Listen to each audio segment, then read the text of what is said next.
اس لیے چاشت کے وقت کی قسم کھائی گئی ہے کہ وہ وقت ایسا وقت ہوتا ہے کہ اس میں سورج اپنی پوری آب و تاب کے ساتھ طلوع ہو جاتا ہے، اس کی ساری کرنیں پھوٹ نکلتی ہیں۔ تو اس لیے مفسرین کرام نے کہا ہے کہ یہاں پر ضحیٰ سے مراد چاشت کا وقت ہے، اور اس سے مراد جو لیا جا رہا ہے وہ مراد آپ صلی اللہ علیہ وسلم کا چہرہ اطہر ہے۔ آپ صلی اللہ علیہ وسلم کا چہرہ اطہر ہے، آپ کا وجود اطہر ہے، آپ کا پاکیزہ وجود ہے، کہ اللہ تبارک و تعالی چاشت کے وقت کی قسم کھا کر اللہ تبارک و تعالی مراد یہ لینا چاہتے ہیں کہ والضحیٰ، اے میرے حبیب مجھے آپ کے چہرے کی قسم، مجھے آپ کے چہرے کی قسم، اس لیے کہ جب آپ صلی اللہ علیہ وسلم کی نبوت، آپ کی رسالت مطلع عالم پر طلوع ہوئی اور اس نے ہر طرف سے گمراہی کو ختم کر دیا، اندھیروں کو ختم کر دیا، جو کفر کا اندھیرا تھا، گمراہی کا اندھیرا تھا، ظلمت کا اندھیرا تھا، جہالت کا اندھیرا تھا، تو وہ سارے اندھیرے ختم ہو گئے آپ صلی اللہ علیہ وسلم کی آمد سے۔ اس لیے اللہ نے فرمایا کہ والضحیٰ، اے میرے حبیب مجھے آپ کے چہرے کی قسم، واللیل اذا سجا، اور اس رات کی قسم، سیاہ رات کی، جب وہ رات چھا جاتی ہے، اور اس سے مراد یہ ہے کہ اے میرے حبیب مجھے آپ کی زلفوں کی قسم کہ جب وہ آپ کے چہرے اطہر پر چھا جاتی ہیں۔ ما ودعک ربک وما قلی، اب یہاں پر ایک بڑا اہم موضوع بیان کیا گیا جو کہ محبوب اور محب کے درمیان ہے، جو طالب اور مطلوب کے درمیان ہے، جو عابد اور معبود کے درمیان ہے، وہ ایک خاص موضوع ہے۔ کچھ دنوں سے سلسلہ وحی منقطع ہو چکا تھا اور وحی نازل نہیں ہو رہی تھی، تو کفار و مشرکین نے ایک طعنہ دیا۔ انہوں نے یہ کہا کہ محمد صلی اللہ علیہ وسلم کا رب محمد صلی اللہ علیہ وسلم سے روٹھ گیا ہے، اس لیے سلسلہ وحی منقطع ہو چکا ہے، اس نے جبرائیل کو واپس بلا لیا ہے۔ انہوں نے طنزاً یہ طعنہ دیا کہ وہ جبرائیل جو وحی لے کر آتا تھا ان کے پاس، اس کو واپس بلا لیا گیا ہے، اور ان کا رب ان سے روٹھ گیا ہے، ان سے ناراض ہو گیا ہے، اس لیے ان پر وحی نازل نہیں ہو رہی۔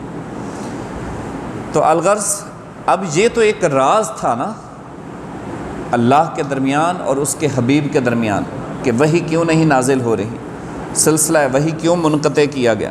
اللہ چاہے تو وحی نازل فرما دے، اللہ چاہے تو وحی نازل نہ فرمائے، یہ تو مالک کی مرضی ہے۔ اور پھر یہ راز ہے اللہ کے درمیان اور اس کے حبیب کے درمیان، تو جو لوگ اس راز سے نا واقف تھے، جو اس تعلق محبت سے نا آشنا تھے، ان کو بات سمجھ نہیں آئی، ان کے تو ذہنوں پر پردے پڑے ہوئے تھے، عقل پر، دماغ پر، شعور پر گمراہی کے پردے تھے، اس لیے وہ محبوب اور محب کے درمیان پائے جانے والے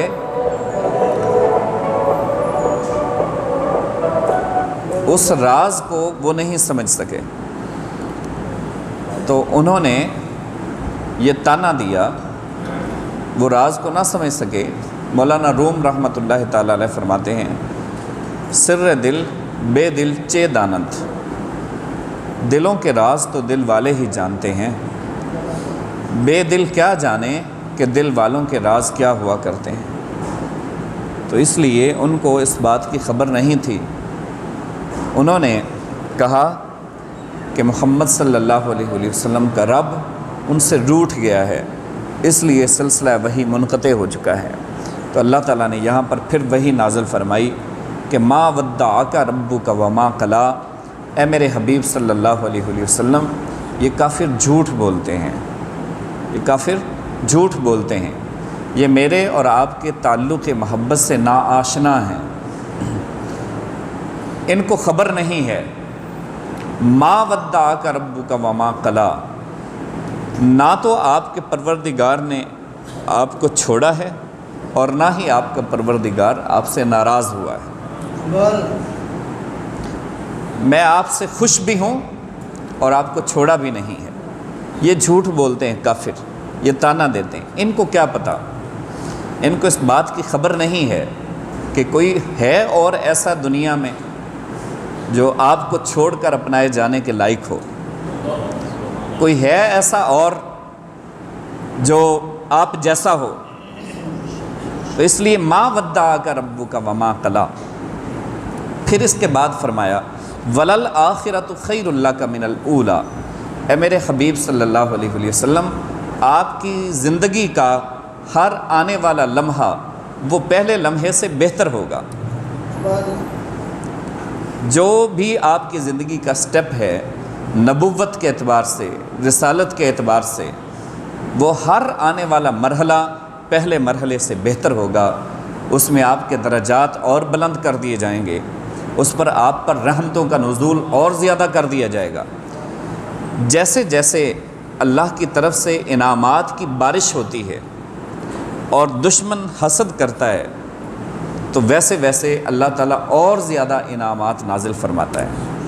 جیسے جیسے بندے پر امتحانات نازل ہوتے ہیں اور بندہ ان میں صبر کرتا ہے، تو ساتھ ہی اللہ تعالیٰ اس پر انعامات کا سلسلہ بھی شروع کر دیتا ہے۔ وَلَلْآخِرَةُ خَيْرٌ لَكَ مِنَ الْأُولَىٰ۔ آپ کی زندگی کا ہر آنے والا لمحہ پہلے لمحے سے بہتر ہوگا، بہتر سے بہتر ہوتا چلا جائے گا۔ وَلَسَوْفَ يُعْطِيكَ رَبُّكَ فَتَرْضَىٰ۔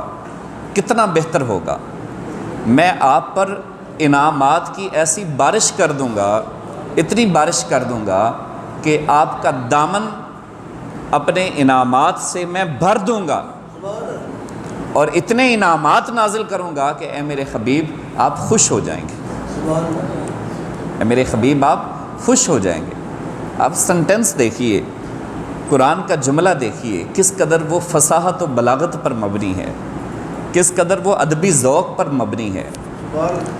پوری دنیا کے انشاء پرداز اکٹھے ہو جائیں اور نثر نگار، تو قرآن کی اس ایک جملے کا، اس ایک آیت کا جو ہے وہ مقابلہ نہیں کر پاتے۔ وَلَسَوْفَ يُعْطِيكَ رَبُّكَ فَتَرْضَىٰ۔ اے میرے حبیب، ان قریب میں آپ کا دامن انعامات سے بھر دوں گا اور آپ پر انعامات کی ایسی بارش کر دوں گا کہ آپ خوش ہو جائیں گے۔ یہاں پر صحابہ کرام نے سوال کیا تھا جب یہ آیت نازل ہوئی کہ یا رسول اللہ صلی اللہ علیہ وسلم، آپ کب خوش ہوں گے؟ آپ خوش ہوں گے بھی یا نہیں خوش ہوں گے؟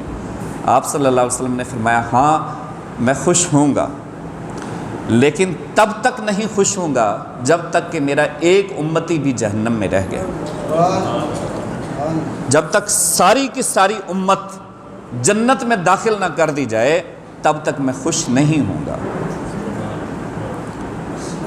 پھر وہ بخاری شریف کی حدیث ہے، امام بخاری رحمۃ اللہ تعالیٰ علیہ نے اس کو نقل فرمایا ہے اپنی کتاب ادب المفرد کے اندر، کہ آپ صلی اللہ علیہ وسلم نے فرمایا کہ میں اللہ کی بارگاہ میں دعا کروں گا، یا ربی ذلی فی من قال لا الہ الا اللہ، اے اللہ جس کی زبان سے صرف لا الہ الا اللہ نکلا ہے نا، اس کے بارے میں بھی مجھے اجازت دے، میں اس کے متعلق بھی تیری بارگاہ میں سفارش کروں تو اس کو بھی معاف کر دے۔ اللہ فرمائے گا فاخرجن منہا من قال لا الہ الا اللہ فبعزتی وبجلالی وکبریائی وعظمتی۔ اے میرے حبیب، مجھے میری عزت کی قسم، جلال کی قسم، کبریائی کی قسم، میں اس کو بھی ضرور دوزخ سے نکال دوں گا جس نے صرف لا الہ الا اللہ کہا ہے۔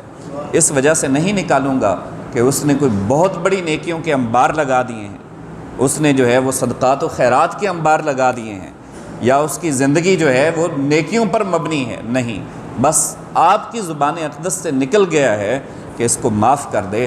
اے میرے حبیب، میں تو آپ کی زبان سے نکلے ہوئے الفاظ کی لاج رکھتا ہوں، میں اس کو بھی معاف کر دوں گا۔ فاخرجن منہا، مجھے میرے رب ہونے کی قسم ہے میں اس کو ضرور دوزخ سے نکال دوں گا جس نے صرف لا الہ الا اللہ کہا ہے۔ تو الغرض فرمایا کہ میں اس وقت تک راضی نہیں ہوں گا۔ وَلَسَوْفَ يُعْطِيكَ رَبُّكَ فَتَرْضَىٰ۔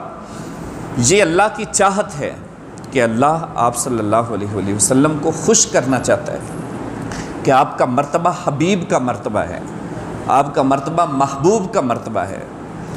اور جتنے انبیاء کرام آئے آدم علیہ السلام سے لے کر حضرت عیسیٰ روح اللہ تک آپ قرآن کو پڑھیں، قرآن کو پڑھیں آپ، خالق کا اور اس کے حبیب کا اس کے ساتھ تعلق کیا ہے، آپ کو تعلق واضح ہو جائے گا۔ ایک مقام نہیں، ہزاروں مقامات ہیں ایسے، جتنے انبیاء کرام کے متعلق بات ہوتی ہے، کبھی کوئی اللہ کی بارگاہ میں معافی مانگتا ہے، اللہ مجھے معاف کر دے، ربنا اغفر لی ولوالدی، میرے ماں باپ کو بخش دے، مجھے بخش دے۔ کبھی کوئی کہتا ہے کہ اللہ تو مجھ سے راضی ہو جا، اے اللہ تو مجھے اپنی پناہ میں رکھ، لیکن جگہ جگہ پر آپ صلی اللہ علیہ وسلم کے متعلق جو اللہ ارشاد فرماتا ہے کہ اے میرے حبیب تو راضی ہو جا، اے میرے حبیب میں تجھے خوش کرنا چاہتا ہوں، اس کا ترجمہ کیا اعلیٰ حضرت رحمۃ اللہ تعالیٰ علیہ نے۔ خدا کی رضا چاہتے ہیں دو عالم، خدا چاہتا ہے رضائے محمد۔ سارا زمانہ تو مجھے راضی کرنا چاہتا ہے، لیکن اے میرے حبیب میں تجھے راضی کرنا چاہتا ہوں۔ سارا زمانہ یہ چاہتا ہے کہ اللہ تو خوش ہو جا، لیکن میں یہ چاہتا ہوں کہ میرے حبیب تو خوش ہو جا۔ تو یہ ایک ادا ہے، یہ اللہ کی محبت بری ادا ہے۔ آپ قرآن پڑھیں، سمجھیں تو جگہ جگہ پر یہ نرالی ادائیں دیکھیے۔ اللہ یہ بھی نہیں فرماتا قرآن پاک میں کہ میں یہ تمہیں حکم دے رہا ہوں، حالانکہ اللہ فرما سکتا ہے، اس کے لیے کوئی مشکل تو نہیں، لیکن اللہ کا اسلوب دیکھیے، اس کا طرز بیان دیکھیے، اسلوب بیان دیکھیے قرآن کا کیسا ہے، اتنا محبت بھرا ہے، اتنی مٹھاس ہے اس کے اندر۔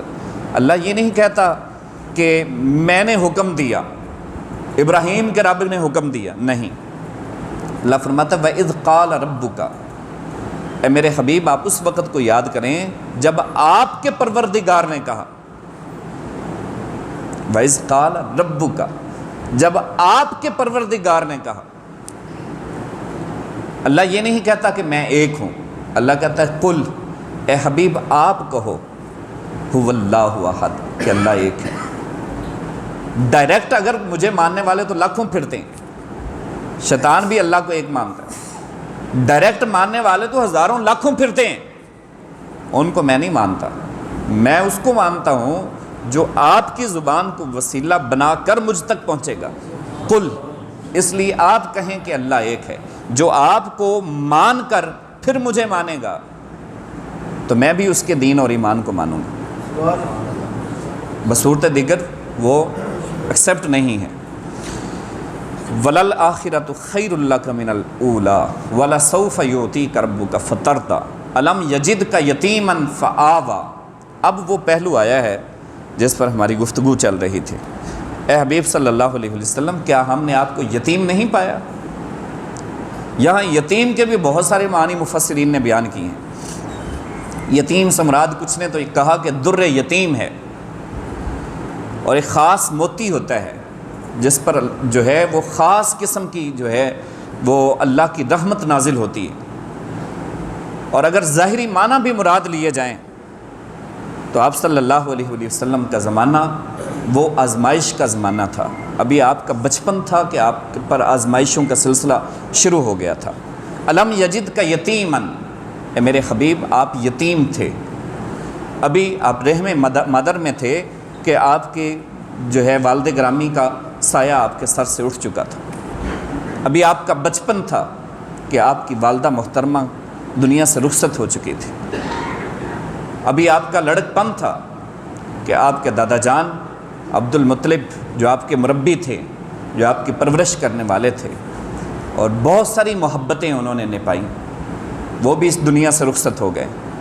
پھر ابھی جوانی نہیں سنبھال پائے تھے کہ آپ کے چچا جان جو کہ آپ کے بہت بڑے رفیق تھے اور بہت بڑے مربی تھے، وہ بھی اس دنیا فانی سے رخصت ہو گئے۔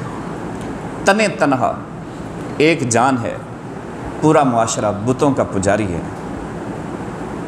الم یجد کا یتیمن، اے حبیب آپ بے سہارا ہو گئے، ظاہری طور پر آپ کو سہارا دینے والا کوئی نہیں تھا، آپ کا ہاتھ تھامنے والا کوئی نہیں تھا، آپ کا ساتھ دینے والا کوئی نہیں تھا، لیکن یہ ایک پروسیس تھا، یہ ایک دور آزمائش تھا، یہ امتحانات کا دور تھا۔ ایسے امتحانات، ایسی آزمائشیں، ایسی کڑیاں اور مشکلات مختلف رنگ بدل بدل کر لوگوں کی زندگیوں میں آتی ہیں، لیکن یہ دور ایک دور آزمائش تھا۔ تو نے خود کو اس میں پکا ثابت کر دکھایا، استقامت کے ساتھ، صبر کے ساتھ تو نے اس آزمائش کو عبور کیا۔ الم یجد کا یتیمن، اے میرے حبیب تو بے سہارا تھا، جب تو اس آزمائش میں پورا اترا، فآوا، پھر ہم نے تجھے ہر کس و ناقص کا سہارا بنا دیا، پھر ہم نے تجھے اس کا بھی سہارا بنا دیا جس کا کوئی سہارا نہیں تھا۔ اس لیے آپ صلی اللہ علیہ وسلم نے فرمایا، لوگوں سن لو، اپنے امتیوں کو خاص طور پر فرمایا کہ گھبرانے کی ضرورت نہیں ہے۔ جب کبھی بھی پریشانیاں، غم اور حوادثات زمانہ تمہارے گھیرا تنگ کر لیں، تمہارے گرد مشکلات رنگ بدل بدل کر آئیں، تو گھبرانے کی ضرورت نہیں ہے۔ اس وقت مجھے یاد کر لیا کرو، انا ولی لکل مومن، میں ہر مومن کا سہارا ہوں، میں ہر مومن کا مددگار ہوں۔ اور ایک حدیث پاک میں فرمایا کہ جس کا کوئی سہارا نہیں ہے میں اس کا بھی سہارا ہوں۔ اے حبیب، ہم نے آپ کو ہر کس و ناقص کا سہارا بنا دیا۔ وَوَجَدَكَ ضَالًّا، اور آپ ذرا اس وقت کو یاد کریں جب آپ میری محبت میں مستغرق تھے، میری محبت میں ڈوبے ہوئے تھے، اس قدر سرگرداں تھے کہ آپ کو اپنی بھی خبر نہیں تھی۔ وارفتگی کا یہ عالم تھا، کیف، سرور، سرمدی کیفیت، خمار اور نشے کی یہ کیفیت کہ ہر وقت اسی محبت میں ڈوبے رہنا۔ نہ شہروں کی جلوتوں میں دل لگتا تھا، نہ تنہائیوں کے خلوتوں میں دل لگتا تھا، نہ کوچہ و بازار میں دل لگتا تھا، نہ گھر میں دل لگتا ہے، نہ رات کی تنہائیوں میں۔ آپ صلی اللہ علیہ وسلم غار حرا کی تنہائیوں میں چلے جایا کرتے تھے، کئی دن اس استغراق کی کیفیت میں وہاں پر گزار دیا کرتے تھے، کئی دن، 40 دن وہاں پر گزار دیا کرتے تھے۔ یہ کیا تھا؟ وَوَجَدَكَ ضَالًّا، ہم نے آپ کو پایا کہ آپ میری محبت میں مستغرق تھے۔ یہ جو میں ٹرانسلیشن کر رہا ہوں، عظیم مفکر شاہ احمد رضا خان بریلوی رحمۃ اللہ تعالی علیہ، آپ کا ترجمہ کر رہا ہوں میں۔ اور یہاں پر کچھ ایسے لوگ بھی ہیں، میں آپ ان کو کیا کہہ سکتا ہوں ممبر پہ بیٹھ کر، کہ یہاں پہ ہمارے ہاں کچھ لوگوں کے وہ پیشوا بھی ہیں، امام بھی ہیں وہ لوگ، لیکن انہوں نے ٹرانسلیشن کرتے وقت یہاں پر جو ہے وہ احتیاط نہیں کیا۔ انہوں نے کہا کہ آپ صلی اللہ علیہ وسلم معاذ اللہ گمراہ تھے۔ یہ میں آپ کو پچھلے جمعہ پر شاید بتا چکا ہوں، نبی تو پہلے دن سے نبی ہوتا ہے، نبی کیسے گمراہ ہو سکتا ہے؟ نبی تو ماں کی گود میں ہو، پنگوڑے میں ہو نا، پہلے دن کا بھی وہ بھی نبی ہوتا ہے۔ گمراہی کا اس کے متعلق تصور بھی نہیں کیا جا سکتا۔ تو الغرض یہ ایک بہت بڑی مسٹیک ہے جس سے جو ہے وہ مسلمانوں کے ذہن جو ہے وہ خرابی کی طرف جاتے ہیں، فساد کی طرف جاتے ہیں۔ تو انہوں نے ٹرانسلیشن کی، وَوَجَدَكَ ضَالًّا کا مطلب ہے ہم نے آپ کو گمراہ پایا۔ تو گمراہ مطلب یہ ہے کہ آپ راہ راست پہ نہیں تھے، اس کا مطلب یہ ہے۔ لیکن اعلیٰ حضرت نے کتنا خوبصورت ترجمہ فرمایا کہ وَوَجَدَكَ ضَالًّا، اے میرے حبیب آپ میری محبت میں ڈوبے ہوئے تھے، آپ میری محبت میں مستغرق تھے۔ اور اس سے اشارہ کیا اس وقت کی طرف، کئی دن آپ صلی اللہ علیہ وسلم جب غار حرا کی تنہائیوں میں، حضرت خدیجۃ الکبریٰ فرماتی ہیں کہ 40 دن آپ صلی اللہ علیہ وسلم گھر نہیں آتے تھے۔ میں تھوڑے سے جو اور تھوڑے سے ستو پلو میں باندھ دیا کرتی تھی، اور آپ 40 دنوں کے بعد واپس آتے، وہ جو اور ستو اسی طرح پلو میں باندھے ہوا کرتے تھے۔ میں سوال کرتی، یا رسول اللہ آپ کھاتے کیا ہیں، آپ پیتے کیا ہیں، اتنے دن بھوکے پیاسے کیسے رہتے ہیں؟ آپ فرماتے ہیں کہ خدیجہ مجھے میرے رب کی محبت کھلاتی پلاتی ہے۔ جس محبت میں اور جس کیفیت میں رہتا ہوں، مجھے تو کھانے پینے کی ہوش بھی نہیں ہوتی۔ دل ڈھونڈتا ہے پھر وہی فرصت کے رات دن، بس بیٹھے رہیں تصور جانا کیے ہوئے۔ اس کیفیت میں کئی دن آپ صلی اللہ علیہ وسلم گزار دیا کرتے تھے، لیکن یہ ایک دور آزمائش تھا۔ وَوَجَدَكَ ضَالًّا، اے حبیب آپ اس آزمائش میں پورے اترے جب آپ کا کوئی سہارا نہیں تھا، جب آپ کا ظاہری طور پر کوئی ساتھ دینے والا نہیں تھا، جب آپ کا کوئی سنگی اور ساتھی بھی نہیں تھا۔ جب اس میں آپ پورے اترے تو پھر انعامات کا سلسلہ شروع ہوا۔ فہدا، پھر جبرائیل کو بھیج کر خدا نے اپنی بارگاہ میں بلا کر اپنا دیدار عطا فرما دیا۔ یہ انعام تھا۔ وَوَجَدَكَ عَائِلًا، اور اے میرے حبیب آپ تنگ دست تھے، کئی دن آپ کے گھر میں چولہا نہیں جلتا تھا۔ کبھی تو گھر میں 2 کھجوریں ہوتی تھی، حضرت عائشہ صدیقہ فرماتی ہیں کہ 2 ہی کھجوریں گھر میں ہوتی تھی، اور باہر کوئی سوالی آ گیا مانگنے کے لیے، وہ 2 کھجوریں اٹھا کر بھی اس کو دے دی۔ کئی دن گھر میں فقر و فاقہ رہتا تھا، اور اس کی 20 مثالیں احادیث سے میں آپ کے سامنے پیش کر سکتا ہوں۔ 20 مثالیں فقر و فاقہ میں مبتلا رہتے تھے، لیکن یہی وجہ تھی کفار و مشرکین نے تانا دیا۔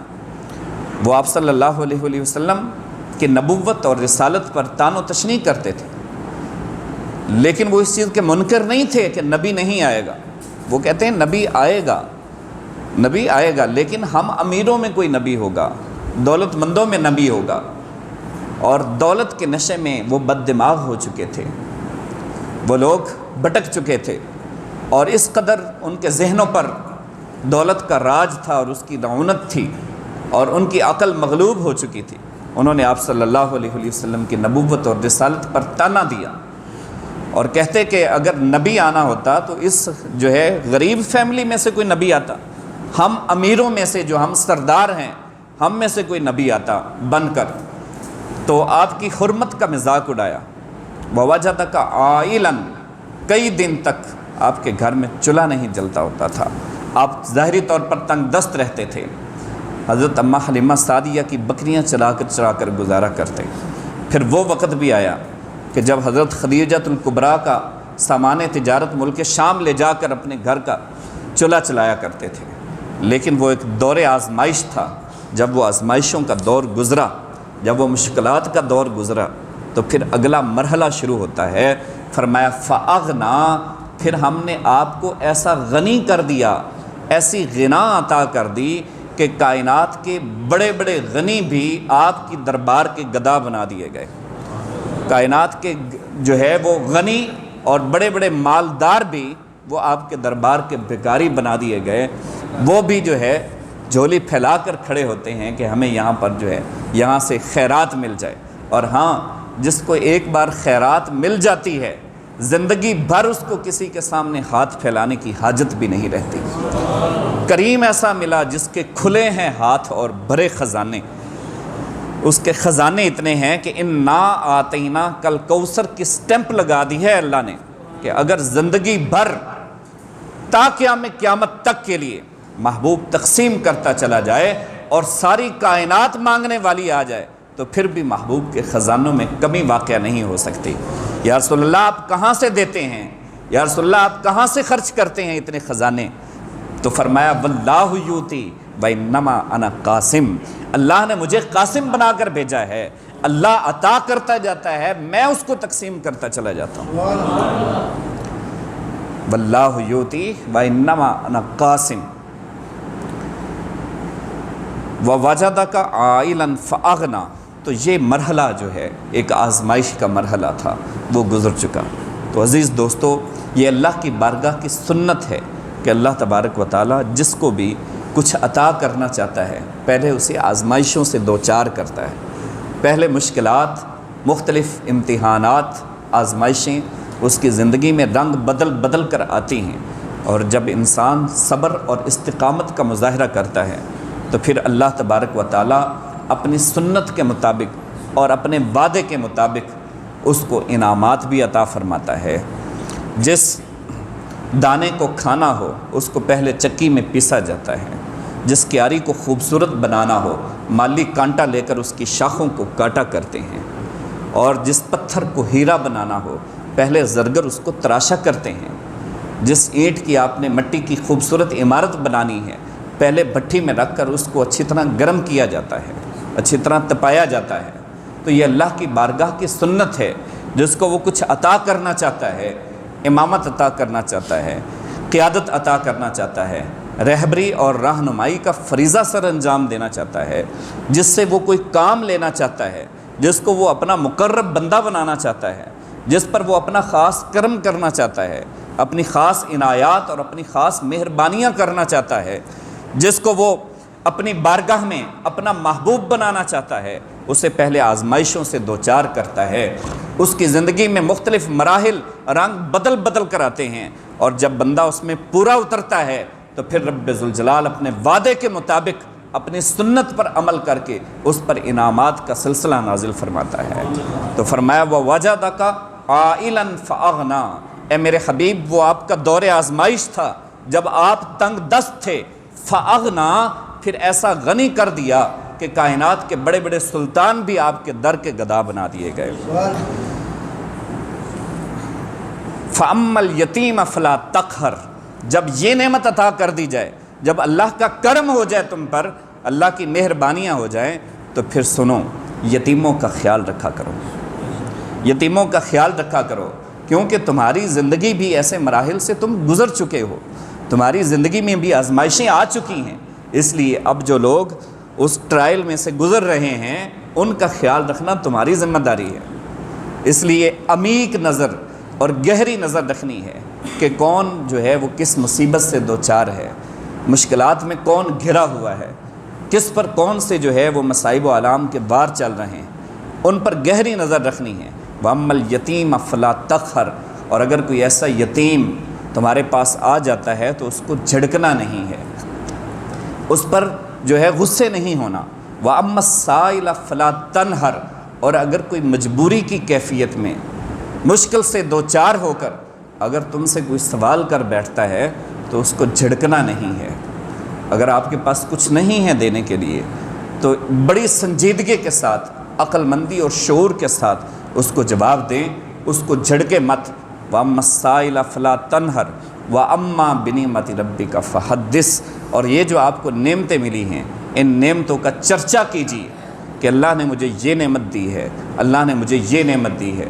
یہاں پر کچھ لوگ پھر جو ہے وہ شیطان کی نظر ہو جاتے ہیں، وہ یہ کہتے ہیں کہ جی چھپا کر رکھو، چیز کو چھپا کر رکھو، کسی کو بتانا نہیں ہے، اپنے بہن بھائیوں سے بھی کم وقت چھپا کر رکھتے ہیں۔ اللہ نے جو نعمت دی ہے اس کا چرچا کرو اللہ کے بندو، اس کا اللہ پسند کرتا ہے، اللہ بندے پر اپنی نعمت کا اظہار دیکھنا چاہتا ہے۔